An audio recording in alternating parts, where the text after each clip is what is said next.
pessoal, tudo bem? Professor Luiz José, professor de Geografia, coordenador pedagógico do Colégio Impacto. Passando aqui primeiramente para dizer a vocês que todos nós estamos para morrer de saudade de vocês, afinal de contas são vocês que dão alma, que dão vida à nossa escola, ao mesmo tempo também em que nós passamos aqui para reforçar o convite para que daqui a instantes a gente comece a nossa primeira aula de Geografia em ambiente virtual.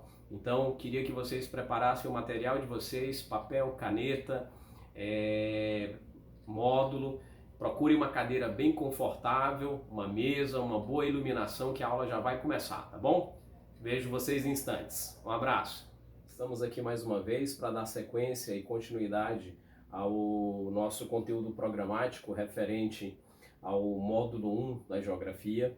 Nós tivemos aí uma série de problemas, né, de feriados ou a própria suspensão das aulas que fez com que tivéssemos dificuldade em avançar no conteúdo. Só que hoje a gente segue falando aí a respeito, né, do capítulo 4 do módulo 1 da frente 1 da Geografia, tá bom? E aí nessa aula nós iremos falar a respeito de 5 tópicos. Nós iremos falar sobre as estruturas internas da Terra, a teoria da deriva continental, a teoria da tectônica de placas, as estruturas geológicas da Terra e os tipos de rochas encontrados na superfície da Terra. Então tudo aquilo que está aqui na TV, tá bom? Vai aparecer aqui no meu slide também, aqui no meu tablet, e aí eu vou fazendo algumas alterações aqui, que vão aparecer também aqui para a gente deixar, né, a aula mais dinâmica, né, mais interessante. Então, olha só, primeiramente a gente vai analisar uma escala de tempo que é muito estudada pelos geólogos, né, que é a chamada escala de tempo geológico. Essa escala ela é importante porque ela divide a história dos acontecimentos geológicos do planeta. A Terra foi formada 4,5 bilhões de anos atrás. E de lá para cá, eles estimam, né, determinados acontecimentos. E aí, esses acontecimentos eles podem ter se dado dentro de um determinado intervalo de tempo. Então, a escala que data o tempo geológico, ela é dividida em éon, né, que nós vemos aqui é o Farenozoico, o éon ao qual nós estamos. Ela pode ser dividida em eras, né? Então nós tivemos aí uma era, né, paleozoica, mesozoica, cenozoica. Nós temos o período, né? Então os períodos aí eles são vários, né? Lembrando que é mais citado nos estudos de geografia o terciário e o quaternário, que são os eventos mais recentes. E a época em que nós estamos no momento atual é chamada de Holoceno, né? Que é a época em que o homem surgiu lá na savana africana e se dispersou pelos diversos continentes do globo, provocando, né, alterações profundas na paisagem do planeta. E aí, em cada um dessas épocas, períodos, eras, existem determinados eventos que nos ajudam a entender mais ou menos tudo aquilo que aconteceu no planeta desde que a Terra foi formada, tá bom? Então, a título de consulta, né, geralmente quando caem questões relacionadas à tabela do tempo geológico, né, a tabela em si ela já aparece, porque são muitos números, são muitos períodos de tempo, são muitos acontecimentos, então não dá para memorizar tudo isso aqui. Então, a gente vai estudar agora as estruturas internas da Terra. Durante muito tempo, acreditou-se que a Terra ela era uma massa completamente homogênea. Então, ela era formada por um único grupo de minerais e de que não havia variação desses minerais. No entanto, com o passar do tempo, estudos foram aparecendo tentando desvendar um pouco desse mistério, porque nós não temos conhecimento direto sobre o interior da Terra, por causa da alta pressão e da alta temperatura. A escavação mais profunda feita na superfície da Terra, ela atingiu 9 quilômetros de profundidade. Isso representa pouco mais de 10% da espessura da crosta terrestre. Lembrando que nós ainda teríamos o manto e o núcleo. Então, até esse conhecimento dessas estruturas é um modelo teórico.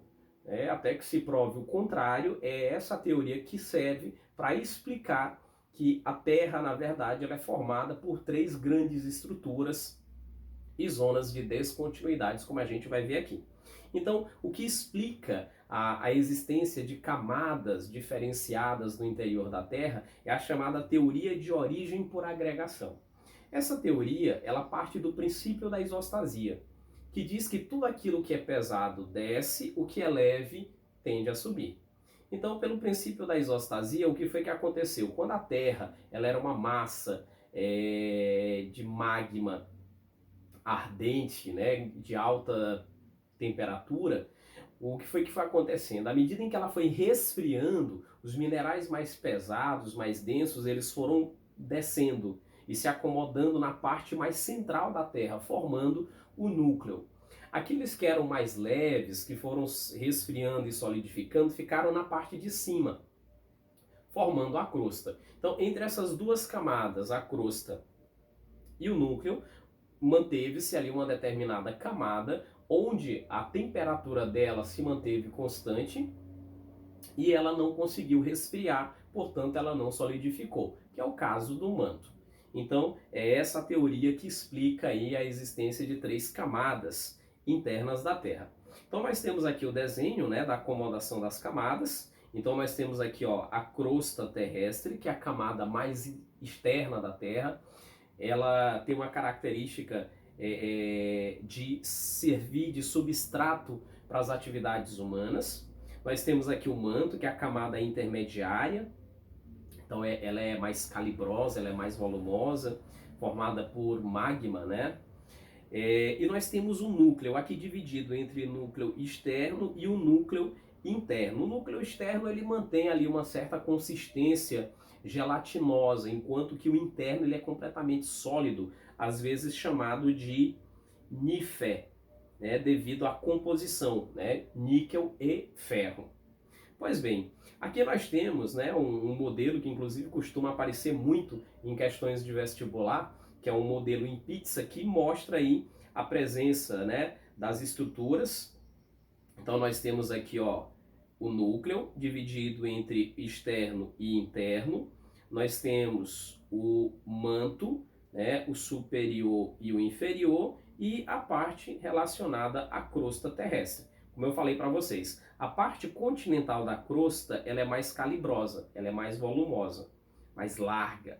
Enquanto que a parte oceânica, ó, ela é mais fina, ela é mais delgada, exatamente porque ali ela perdeu parte do material. E entre essas camadas existem zonas de descontinuidade, né, que são zonas de transição. Aquela zona que se localiza entre o manto e o núcleo é chamado de descontinuidade de Gutenberg. E a que fica entre a crosta e o manto é chamado de descontinuidade de Morovicit, que tem uma característica particular. É nessa camada de descontinuidade que está localizada a chamada astenosfera. Professor Luiz José, o nome não está errado, não. Cuidado, né? É a astenosfera, é o nome correto. Essa camada ela é importante porque é nela que ficam localizadas as chamadas placas tectônicas. Então é ali onde as placas vão se mover e toda a crosta que fica em cima também vai sofrer esse deslocamento, tá bom, gente? Então esse é o modelo teórico aí das estruturas internas da Terra. E aqui algumas características, né? A crosta é a parte mais superficial, né? Tem a espessura variada, ela é mais volumosa nos continentes, mais fina nos oceanos, formada por minerais mais leves, é a base de desenvolvimento da vida humana. O manto é a camada intermediária, encontrado no estado pastoso, né? Você tem ali magma. Esse magma, quando ele vem parar na superfície, ele é chamado de lava. É a matéria-prima que vai formar as rochas. E nós temos o núcleo, né? Ali a parte mais interna, né? Sólido, formado predominantemente por níquel e ferro, e também superaquecido. Pois bem, gente, olha, esse conhecimento de que a Terra ela é formada, né, como se fosse uma espécie, ela tem a estrutura de um ovo, digamos assim, a casca, e aí você tem a clara, a parte branca, que seria o manto, e a gema, que seria o núcleo. É um conhecimento que data dos anos 50.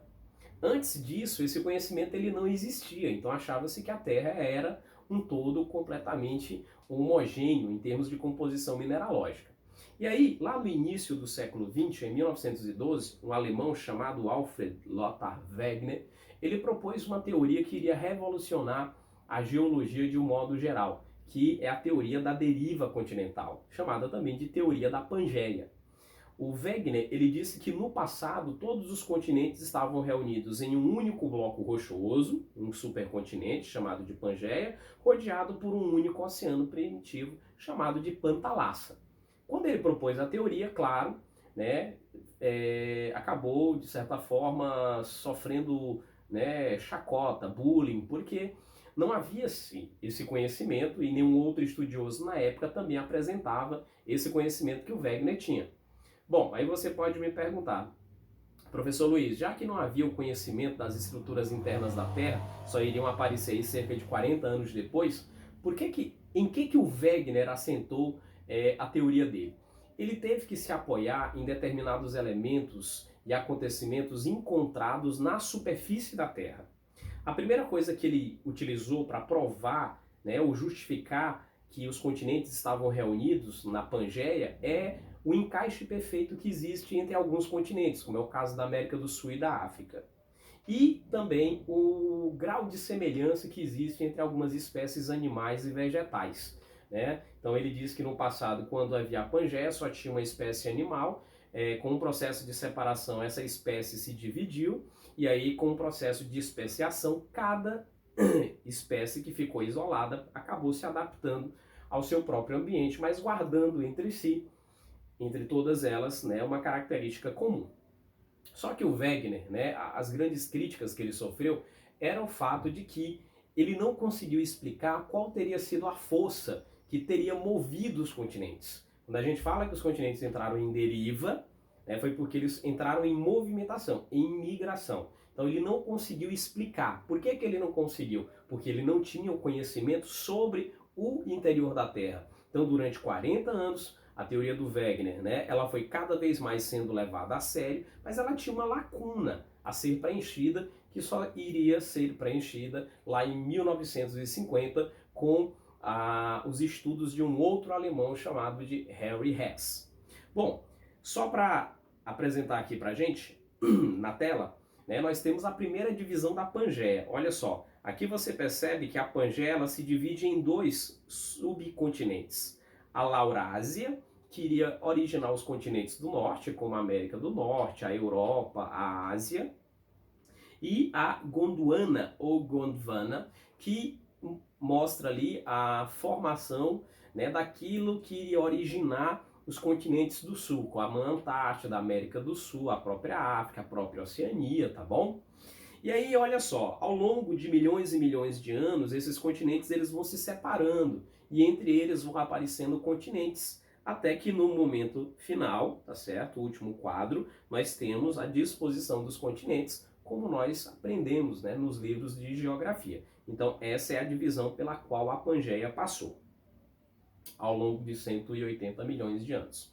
Olha só, aqui era o encaixe que havia entre a África e a América do Sul, né, utilizado pelo Wegener. Ó, pega a África, encosta na América do Sul, elas encaixam perfeitamente. Era uma das evidências utilizadas para dizer que no passado esses continentes estavam reunidos. A outra justificativa utilizada pelo Wegener era exatamente essa, ó. A ema da América do Sul, o avestruz da África e o emu e o casuar da Oceania, eles fazem parte, na verdade, de um grupo ancestral comum, que com o processo de separação dos continentes se isolaram e passaram por um processo que na biologia se chama de especiação, ou seja, acabaram, de certa forma, se adaptando a cada condição ambiente, por isso que visualmente eles acabaram, né, se diferenciando, embora apresentem uma certa estrutura comum aos três animais citados. Olha só, em 1952 aparece um outro teórico da geologia, estudioso chamado Harry Hess, que ele vai dizer que abaixo da crosta terrestre existe um conjunto de placas, né? São pedaços de rochas, né? Pedaços a gente fala, mas assim, permita-me até uma correção. Na verdade, são gigantescos blocos rochosos descontínuos e horizontais, fazendo contato entre si, que se movimentam a toda hora a uma velocidade bastante lenta, mas que quando se movimentam geram entre si uma grande quantidade de pressão que, quando liberada, tem a capacidade de gerar inúmeros eventos destrutivos na superfície da Terra. Então, essa é a teoria da tectônica de placas, que, segundo Harry Hess, eram placas que ficavam abaixo da crosta, deslizando na astenosfera, em sentidos diferentes. E para cada movimento feito por essas placas, um evento geológico seria gerado na superfície da Terra. Então, segundo Hess, nós teríamos 3 tipos de movimentos. O movimento convergente, que é quando as placas se chocam, se encontram. O divergente, que é quando as placas se afastam. E o movimento transformante, chamado também de conservativo, que é quando uma placa ela desliza do lado da outra, um deslocamento paralelo. E a gente vai ver aqui um esqueminha para mostrar esses movimentos. Olha só, esse primeiro desenho aqui, ele mostra um movimento convergente. Aqui você tem um encontro de uma placa com outra placa. É uma placa continental encontrando uma placa oceânica. Então, movimento convergente. Você pode ter 3 tipos de movimentos convergentes. 2 placas continentais se encontrando, 2 oceânicas se encontrando, ou uma continental encontrando uma oceânica. Quando 2 placas oceânicas se chocam no oceano, elas geram um maremoto, que gera um tsunami. Se as placas se chocarem no continente, elas geram um tremor de terra, um terremoto.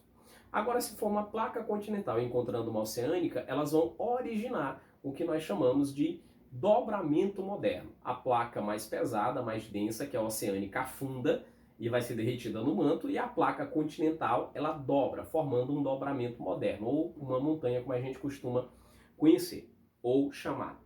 Olha só, o segundo desenho é o movimento divergente, que é quando as placas se deslocam em sentidos contrários. Então, quando elas se deslocam, quando elas se afastam, lá do manto o magma vem parar na superfície, originando atividade vulcânica. E o terceiro movimento é o movimento transformante ou conservativo, que é quando uma placa ela desliza paralelamente à outra, gerando um tremor. Nem sempre isso aqui é harmônico, gera um tremor, um sismo, e aqui na superfície vai haver a formação de uma rugosidade, ou seja, de uma falha geológica. A falha geológica mais famosa do mundo é a falha de San Andreas, que fica na costa oeste dos Estados Unidos. Portanto, esse é o tópico que fala sobre tectônica de placas. A gente adentra agora o quarto tópico, que é o que vai falar sobre as estruturas geológicas, que são nada mais nada menos do que uma base rochosa, ou seja, são as rochas que formam um agregado homogêneo, cada estrutura é um agregado homogêneo de rochas que foram formados em uma determinada era geológica e guardam características específicas. Então, olha só, no mundo todo existem 3 tipos de estruturas geológicas. A primeira estrutura são os chamados crátons, que podem ser chamados também de maciços antigos ou de escudos cristalinos. Foram as primeiras estruturas a se formarem, a partir de resfriamento e solidificação do magma. Depois vem as bacias sedimentares, são estruturas mais recentes, formadas a partir do desgaste dos escudos. E os dobramentos modernos, que são as grandes montanhas encontradas no globo. Então nós temos aqui na parte oeste dos Estados Unidos as Rochosas, aqui na parte oeste da América do Sul nós temos a Cordilheira dos Andes, aqui nós temos a Cordilheira do Himalaia, onde fica o teto do mundo, o Monte Everest, e assim se distribuem as estruturas geológicas do globo. Lembrando que no Brasil não há dobramentos modernos, porque os dobramentos modernos eles se formam quando uma placa ela entra em contato com outra. O Brasil ele não fica entre esse limite de placa, ele fica no centro da placa, portanto, distante da ocorrência, né, de dobramentos ou de montanhas. Ou seja, no país, por mais alto que seja uma determinada estrutura de relevo, ela não pode ser chamada de montanha, porque o seu processo de formação não permite essa designação. E aqui nós temos os dobramentos modernos, que foram formados a partir do contato de uma placa tectônica continental com uma oceânica, os crátons, ou escudos cristalinos, que se formaram a partir do processo de resfriamento e solidificação do magma, e as bacias sedimentares, que se formaram a partir do desgaste dos escudos, gerando sedimentos que foram depositados em áreas côncavas baixas. Olha só a importância. Com exceção dos dobramentos modernos, os escudos e as bacias têm uma importância econômica muito grande, porque ofertam determinados recursos que são vendidos no mundo como matéria-prima ou commodities, né? Principalmente no mundo pobre. Aqui algumas características. No Brasil, os escudos cristalinos eles representam 36% do território nacional e são divididos em dois grupos. Os escudos, né, arqueozoicos e os proterozoicos.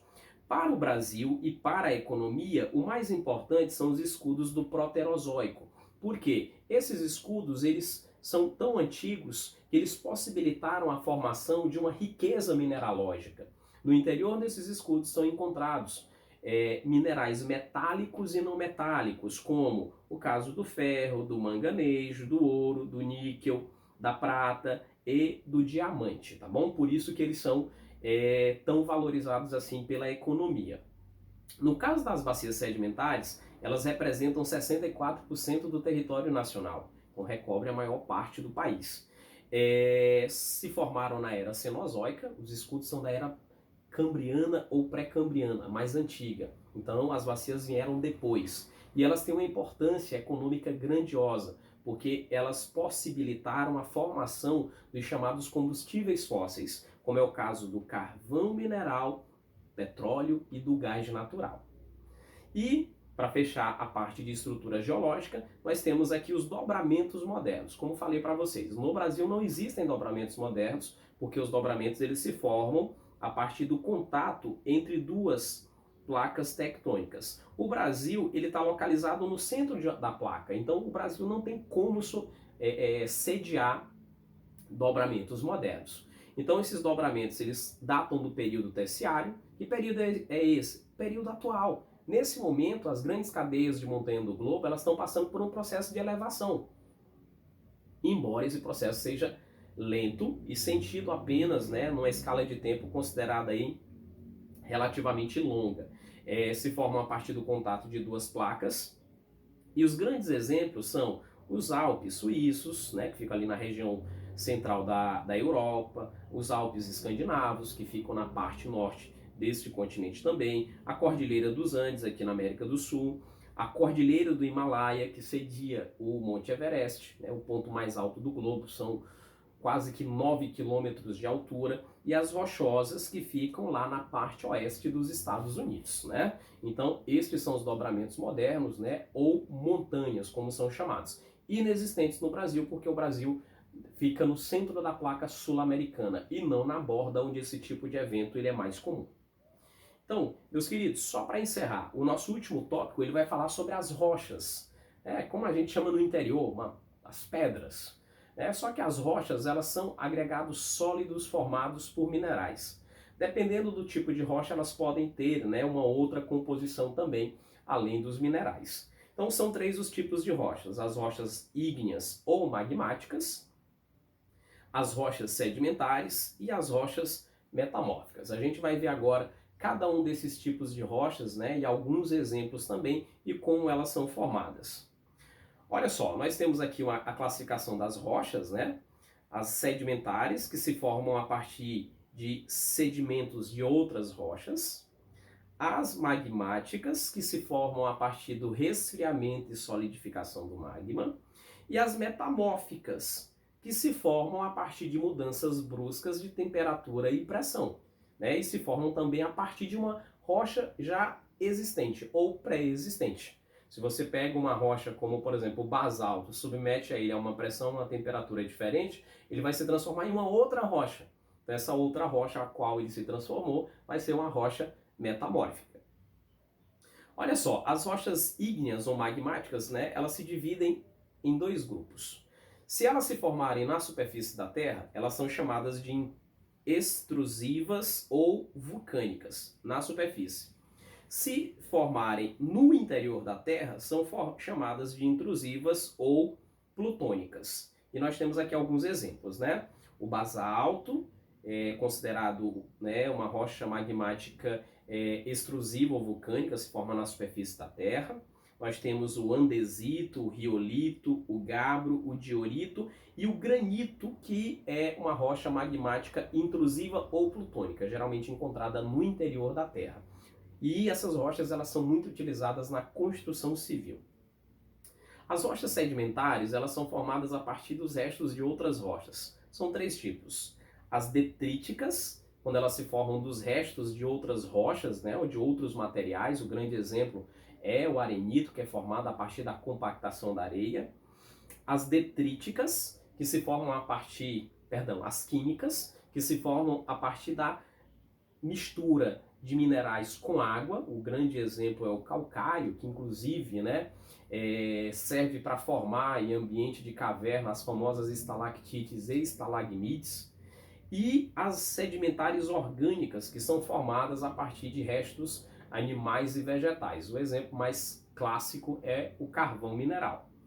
Então nós temos aqui exemplos, né, de rochas sedimentares. Aí aqui tem um grupo misturado de sedimentares detríticas, químicas e orgânicas, como o argilito, formado a partir da compactação da argila, o calcário, o carvão mineral, que é orgânico, o conglomerado, o halite. Nós temos o caso da areia também, o calcário e o arenito, né, que é bastante poroso. E o último grupo, que são as rochas metamórficas, né, que são rochas que, quando mudam de pressão, mudam de temperatura, acabam por se transformar em outras rochas, né? Então os exemplos aqui são vários, como é o caso do xisto, do gneiss, o filito, o quartzito e o mármore, né, que se forma a partir de uma mudança brusca de temperatura e de pressão, tá bom? Então, meus queridos, era esse o nosso recado para a aula de hoje, tá certo? Então, capítulo 4 dado. Só que nós temos uma tarefa, né? No sentido da responsabilidade e no sentido do exercício também. Da página 159 até a página 161, os chamados exercícios contextualizados, nós temos 10 questões para corrigir. Então essas questões elas precisam ser feitas por vocês, e aí nós iremos corrigir ao vivo em uma outra plataforma, né, a plataforma Zoom. Aí a versão que nós adquirimos é a versão paga, então ela não tem limite de tempo, então a gente não vai ter nenhum tipo de interrupção, então a gente vai parar somente quando a gente corrigir as 10 questões, tá bom? Então um grande abraço a todos, bons estudos, fica em casa e cuida da tua saúde também. Um grande abraço do professor Luiz José. Até mais!